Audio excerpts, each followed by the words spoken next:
to learn about what it takes to be an RA and you have a desire to help students, that is also helpful because the cost of your housing is covered with that.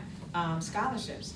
Every year, Rowan Financial Aid, we work closely with the Financial Aid Office to make sure that students are aware of the vast amount of scholarships that are offered through our foundation scholarship, and it's over how much? $300,000? How? It's a tremendous amount of money that is sitting there just waiting for students from all categories, all backgrounds, all majors to apply. And you know, we have donors who give with the intent of giving and for you to use it. So when it's not being used, it's sitting there, you know, just waiting for someone to take advantage of the resources that are there. So if you haven't had an opportunity, I know that when does it open up, do you recall? September. September. In the fall, In the fall, yeah. So September through like December. Yeah. So September through December, make sure, and so start now with getting your resources, your references. That's important, is that you're gonna need references, you're gonna need to write a little essay. So be prepared to just fill out as many applications for scholarships as you can, because that can really help. I wanted to add a couple of things as well. You can, again, maybe it's a little bit too late for all of you here, but you can save a lot of money if you start at a community college and then transfer in, like my illustrious colleague over here has done. The state of New Jersey has a pretty standardized process for requiring Rowan to accept certain transfer credits in certain ways. If you were to have a child or something and think about saving money, that's definitely one thing that you can do, is start a community college. And you know, the first couple of years you're probably taking courses outside of your major, you're exploring, so that's a good time to just save a significant chunk on tuition. Additionally, if you can, as was mentioned already, if you can commute, you can save a lot of money. Rowan, I understand, requires freshmen and sophomore students to live on campus unless their parents are within a particular radius or something like that. As far as what Rowan can do, they could probably drop that requirement because Rowan housing is about 4 times as expensive as housing. So if they were to not have that, that would probably help use, but that's not really anything I can do about it. So I was an undocumented undergraduate student, and I got into college in a very unconventional way, and I got a little bit of money in a very unconventional way. So I'm wondering if Rowan has any undocumented students and how they're supporting them, if so. I wouldn't know, like I haven't kept track of our students who have come in through undocumented. Yeah, I don't have the information on how many students that we have, but I do know that the Secretary of Higher Education in New Jersey, Zakiya Smith Ellis, was recently stating that the state of New Jersey is also looking at ways to assist students. So as Brandy was explaining, we're subject to some sources of financial aid that are regulated by other bodies. So it was great to hear that the state is also looking at that issue. But I don't have the information about how many. And so the state of New Jersey does give money to DACA students. It's a very specific set of circumstances, that unfortunately students will have to qualify for that program. We do have more information on our website, but that is a population of students that now are receiving funding that were not able to receive funding. So hopefully that is a big initiative on the state side. So hopefully we'll be able to see more opportunities for undocumented students because it is a big issue in our country. So I mean, the state of New Jersey does understand that, and they're trying to work around, the different legality issues as well as funding it and requirements. So, whenever the state comes out with something, or even the government, our office will definitely, try to bring that information to students. So, if students have questions, the biggest thing is to start early. So, I mean, you guys are already here, and I really have to say, you made a good choice, because Rowan actually does, one of our pillars is actually affordability. So the university itself does take affordability seriously, and we do try to keep tuition low as possible for all students. But different initiatives, we always try to bring those to you. And, you know, any incoming students can definitely check our website for DACA information and, you know, go from there. Okay? I have a quick question before, but just for the room, how many of you are seniors? And then juniors? Sophomores? Freshmen? Freshmen, okay. And how, of the seniors, how many of you are applying to go to grad school next year?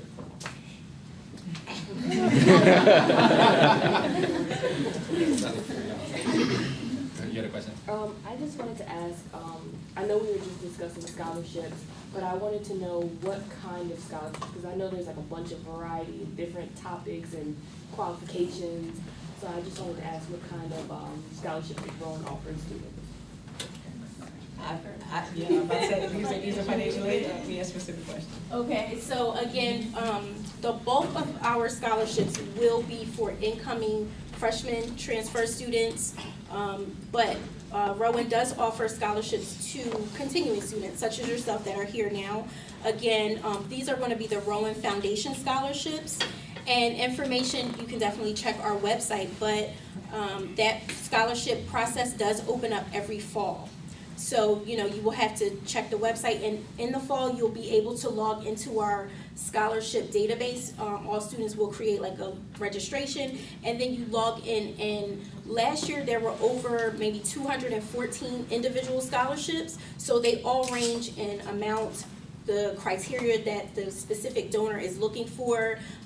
You know, sometimes it could be a specific major. Sometimes there may be a certain GPA that they're looking for. So, you know, that's important. If you want free money, usually that's going to go to, you know, the best performers, the people with the highest GPAs, people that are active in school. So, you know, make sure you are keeping your grades up. Make sure you're attending classes. Make sure that you are speaking to professors, because if you need a recommendation, you're going to ask your usually professors to write a recommendation for you. They won't feel confident writing a recommendation if they don't know you. So, you know, definitely ask questions, go to their office hours. You know, your professors also are going to have the insight on research opportunities in their departments, internships within that department. So always use your, you know, professors and the school staff as resources. And, you know, like I said, every fall, our Rowan Foundation scholarships, the ones that the president is selling the hot sauce for, you know, they open up, and they're usually, the applications are due by the end of the semester. So before you go home on winter break, we will ask you to submit those scholarship applications as well as the recommendations. Is that financial only, or is it merit-based, the hot sauce? There's different categories on, you know, what they're looking for, but the hot sauce does feed into those foundation scholarships. So some of the money is going to go to the incoming merit-based freshman, you know, incoming freshman and transfer scholarship program as well, but some of it may also, you know, fund the continuing scholarships as well. I don't have an exact split, but, you know, in the fall, when you look at all of the scholarships in there, it'll tell you specifically like where it's coming from, how much it's for. Usually they're for a whole year, but the amounts could vary. How many scholarships that are available could vary. So you would really have to log in and view that scholarship website. And I just wanted to also know, like, just as a student, I know when you hear people say, like, you know, there's scholarships, there's foundation scholarships, you guys really, like, please apply. Because I never got any, like, you know, my parents' income was too high, I never got any financial aid, and then my junior year, I finally applied for this, you know, these foundation scholarships, and just for living in an inner city, I got, you know, a scholarship, and I never got one. So please, I really do encourage you to check these foundation scholarships out, because they really are out there. So how is Rowan and or the state of New Jersey educating parents on what they can do to make college more affordable for their children, like in regards to 529s and how to save and stuff of the sort? So again, I think that's a pertinent topic, and we've seen a lot of that as far as the responsibility of K through 12 to, one, educate students, but also their parents and their families. Not working in the K through 12 system, I'm not quite sure what they're doing, but I know here at Rowan that we have a parent and family connections office that works closely with our financial aid office to have financial boot camps, as well as newsletters that go out to parents just to make them aware of the resources that are available to students.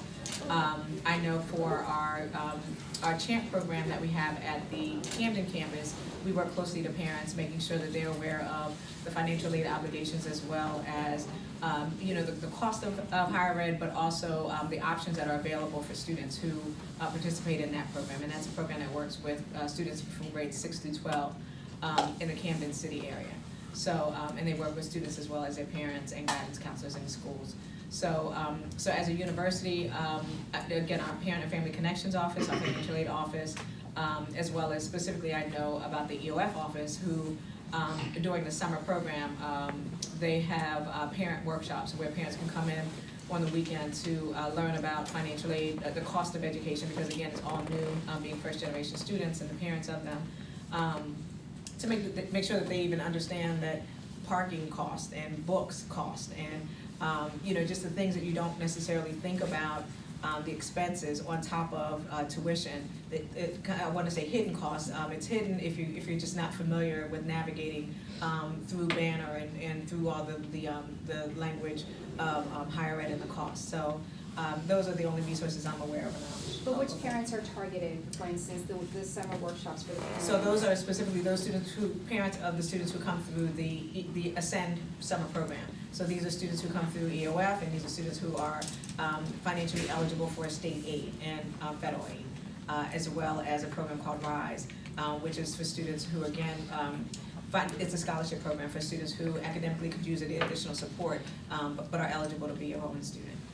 So we also do, I can tell you, from our office, we do a presentation to all family members over the summer, but we also do one for students, so during orientation, and we kind of piggyback on financial aid, so financial aid, does the whole thing, but we have slides allocated for affordability, and so like my colleague Dr. McAwee said earlier about the idea of the 5th year, but how do you get that to really click with parents and with students as well? So we have a financial a piece too that we present to students, but we say, how do you get it to click? So it's like, hey, don't take a 5th year. But when we ask parents, what does it cost for a 5th year? What do you think they say? They say 20, maybe 30,000. But when we tell them it's a $70,000 hit, they start to that really rings true, because they say, how do you get to 70,000? And we say, because it's 25,000 for tuition, room and board. That's the average salary. That's the average cost of tuition, room and board, and everything. And then we also factor in what it looks like if you were to lose out on first year salary, right? So we say, so when you say 70,000, it really rings true. So then you get a lot of questions. But we also have information about affording textbooks, making sure you choose the right food options, making sure you choose the right housing options, and so on. But we also present that information to students over the summer.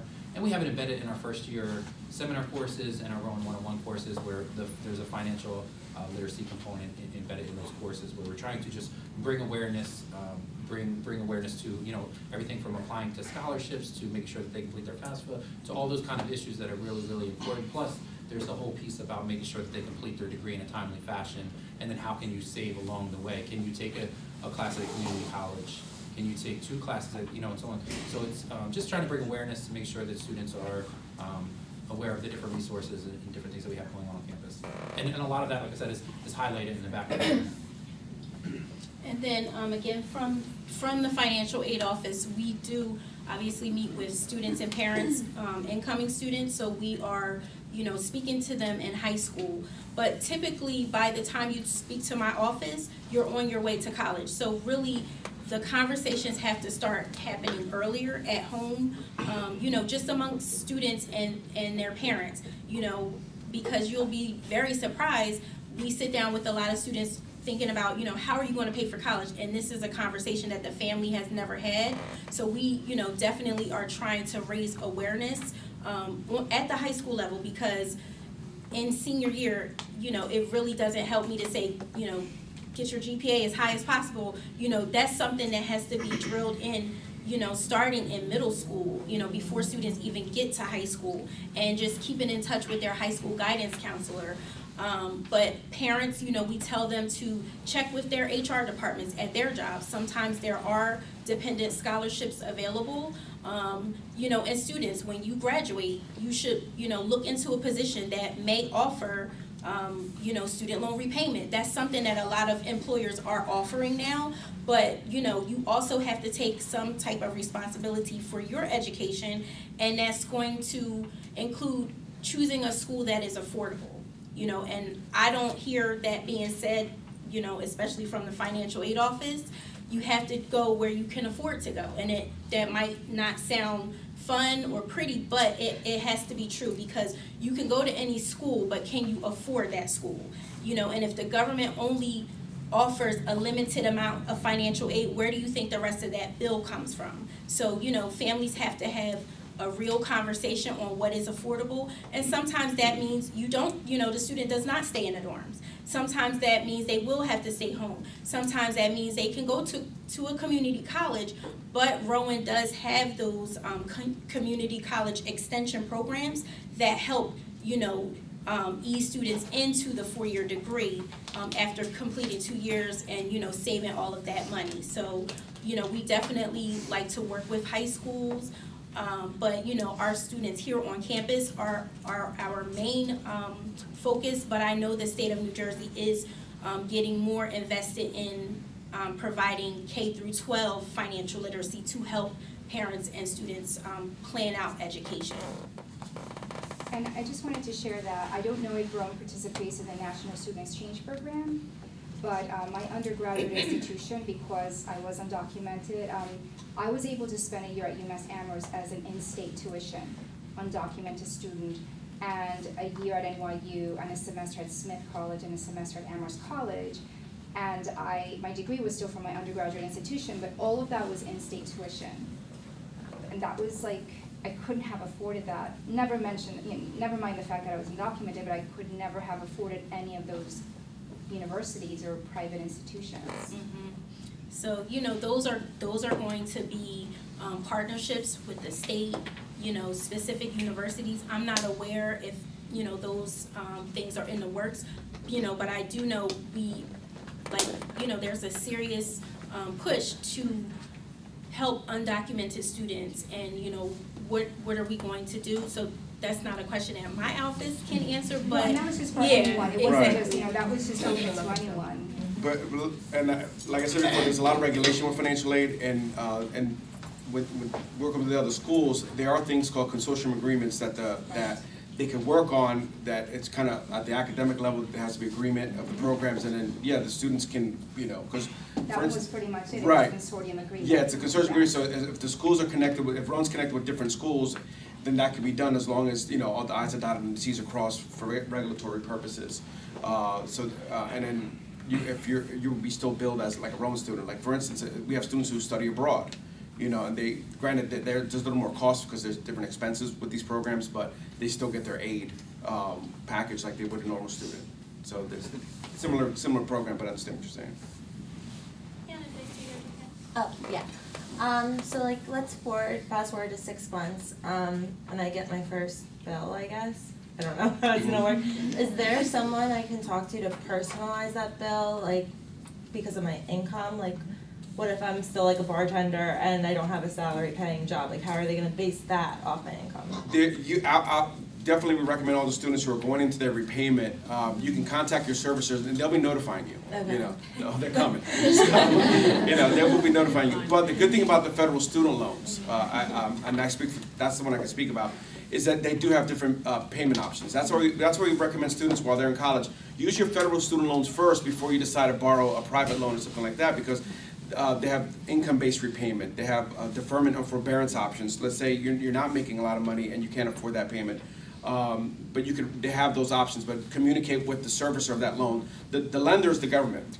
The student loans you have, you're borrowing from the government, but there's a servicer and you can work with that servicer, and there's regulations and provisions that you can use to maybe you could do where you just pay the interest of that loan, not the principal, because you can't afford it. Mm-hmm. Or even have forbearance where, let's say you can't make any payment, but the interest accrues, but at least it buys you some time. You know, so you make those calls and they can help you out with that. Okay. Yeah.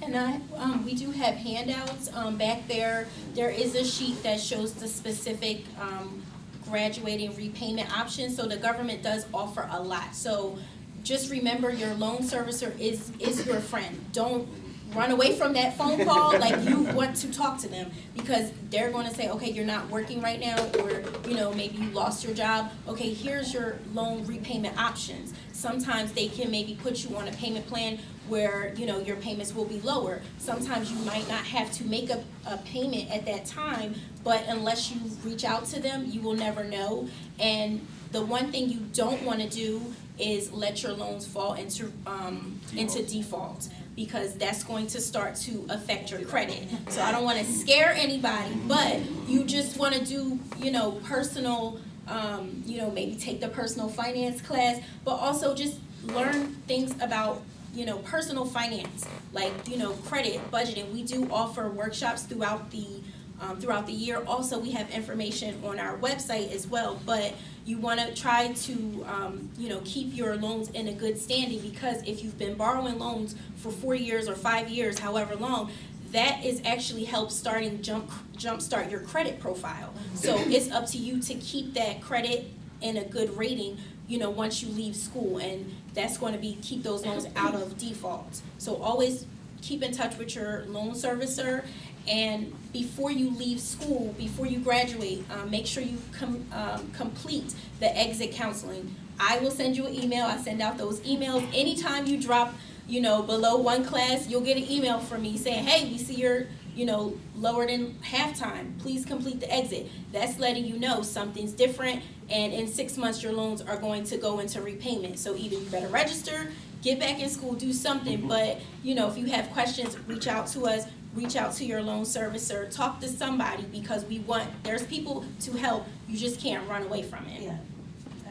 We're coming up at the end of our Socratic Dialogue, so I think I'll end with a question that sort of pivots to this theme that we've covered this whole time, which are these current trends that are happening nationally to help students afford college. I was wondering if you could speak and share what you think some of those trends are and what the future might look like as we talk about college affordability.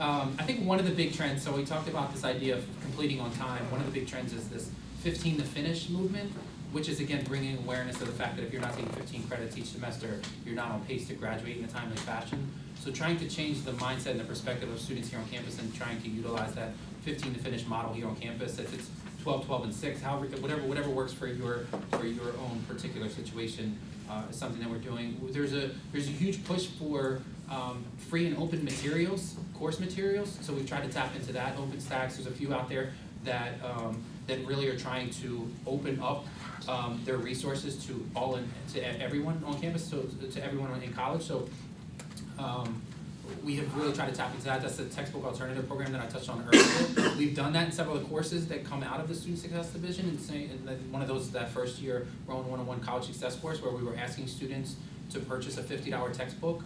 And we said, we can find better resources online. Let's make this free for students. So you don't necessarily see that, but it's a, you know, at this point, thousands of students have taken that class and saved that $50 that they would have spent. So it's trying to tap into different things like that to make it more affordable, to really cut on the issues. To my knowledge, none of us control tuition, right? I don't, but we do have some ability to work with folks on campus to do some things, to really tap into some different initiatives, to try to bring down the cost wherever we see fit. And that's why I said one of the big things is just raising awareness to everything from housing.